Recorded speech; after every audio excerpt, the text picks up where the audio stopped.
Isang araw, may tatlong babae ang sabay-sabay na namatay. Hinarang ni San Pedro yung mga kaluluwa nila paakyat ng langit. O kayong tatlo, bago kayo umakyat ng langit, bibigyan ko muna kayo ng pagsubok. Dito sa paraiso, maraming pag-aalaga ng kuneho. Makikita nyo sa paligid. Bawal silang tapakan. Ngayon, kung makakatapak kayo ng isa man sa kanila, bibigyan ko kayo ng parusa. Ngayon, ang magiging parusa nyo, magkakaroon kayo ng kapartner na isang lalaki na hindi nyo magugustuhan habang buhay. Ngayon, kung matatapos nyo yung pagsubok sa loob ng 100 araw na hindi kayo makakatapak ng isang kuneho, malaya at masaya kayo makakaakyat sa langit. Masusunod po, mahal na San Pedro, sabi ng tatlo. Ngayon, unang araw pa lang, nakatapak na isang babae ng kuneho.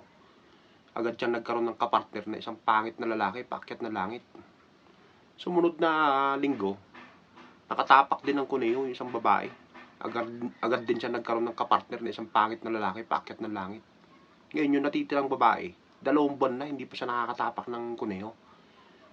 Isang araw, nagkaroon siya ng kapartner na isang napakagwapo at napakamatipon ng lalaki.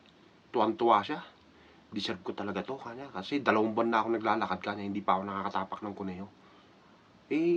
Hindi po kita kilala, sabi ng lalaki. Kasi po ako kanya, unang araw ko pa lamang po, nakatapak na ako ng kuneho.